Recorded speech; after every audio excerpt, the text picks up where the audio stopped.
নমস্কাৰ,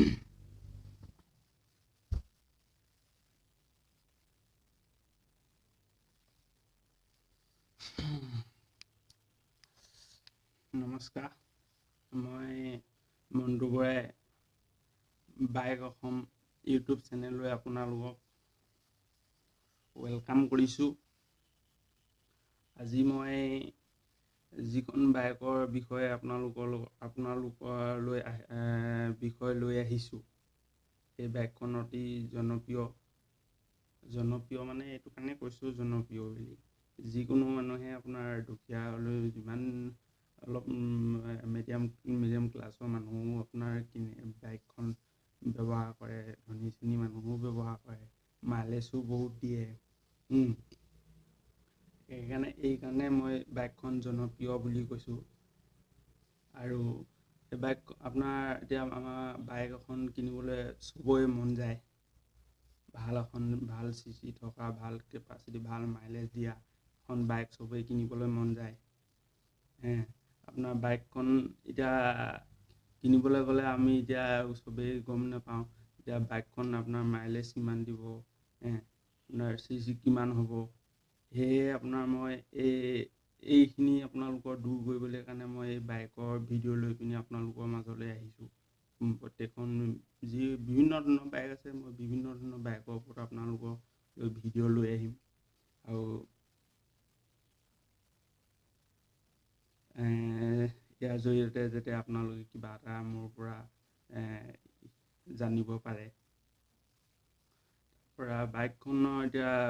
বাইকখন হ'ল আপোনাৰ হিৰ' কোম্পানী ছুপাৰ স্প্লেণ্ডাৰৰ 5টা কালাৰ আছে। মই গোটেইকেইটা কালাৰ আপোনাৰ মোৰ স্ক্ৰীণত ওলাই যাব। 5টা নে 6টা আছে মুঠতে, 5টা কালাৰ মই বাইকখন দেখুৱাই দিম বাৰু, আপোনাৰ স্ক্ৰীণত ধুনীয়া ওলাই যাব। আপোনাৰ বাইকখনৰ 125, কিন্তু কিছুমানে কয় 125 আছে বুলি, কিন্তু 125 নহয়, চিচি 124.7 চিচি ইঞ্জিন। তাৰপৰা আপোনাৰ ইঞ্জিনত আৰু আছে এয়াৰ কুলিং আছে, তাৰপৰা 4 ষ্টক 4টা গিয়াৰ আছে। আপোনাৰ মেক্সিমাম আপোনাৰ পাৱাৰ হ'ব 9 bhp 7000 RPM আৰু 10.3 Nm 4000 RPM আছে ইঞ্জিন পাৱাৰ।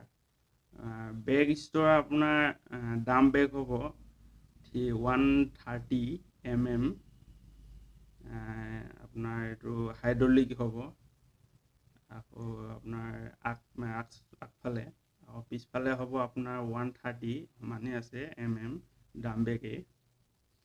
আৰু ইয়াৰ জৰিয়তে মই আৰু আপোনালোকলৈ বিভিন্ন ধৰণৰ বাইক লৈ আহিম, কিন্তু আপোনালোকক বিনম্ৰ অনুৰোধ মোৰ, আপোনালোকে যাতে মোৰ চেনেলটো ছাবস্ক্ৰাইব কৰে আৰু লাইক কৰিব, কমেণ্ট কৰি জনাব। আৰু আপোনালোকৰ যদি কিবা বাইকৰ বিষয়ে নাজানে, মই আপোনালোকলৈ নিশ্চয় লৈ আহিম।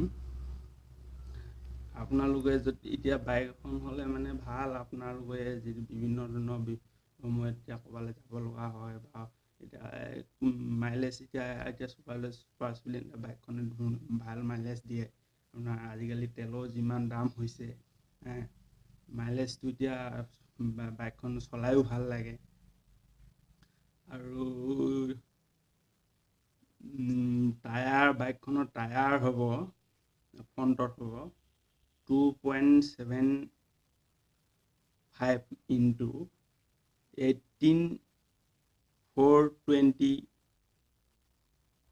42 হ'ব। আৰু পিছফালে হ'ব সমানে আছে 2.75 ইনটু 18 নহয় 48 আছে। তাৰপৰা বাইকখনৰ আপোনাৰ ৱেইট হ'ব 121 কেজি, হাইট হ'ব 1095 mm। তাৰপৰা ছিটৰ হাইট হ'ব আপোনাৰ 765 785 mm। চিটটো যিমান এইটো চিটৰ বহলটো আছে আপোনাৰ 7-8 5 mm। আকৌ আপোনাৰ ফিউল টেংক, তেলৰ টেংকিটো তেল থাকিব আপোনাৰ, তেল ধৰিব আপোনাৰ 13 লিটাৰ। গ্ৰাউণ্ড ডিষ্টেঞ্চ আপোনাৰ হ'ব ইটো চকা বা ইটো চকা আপোনাৰ ডিষ্টেঞ্চ হ'ব আপোনাৰ 150 mm। তাৰপৰা লেংথ হ'ব 1995 mm। এই বাইকখন আপোনালোকৰ এনেই সুবিধাজনক আছে, বহুত ভাল আছে। আপোনালোকে নিশ্চয় বাইকখন ল'ব পাৰিব। কোনটো কালাৰ পচন্দ হয় আপোনালোকে কমেণ্টত ক'ব।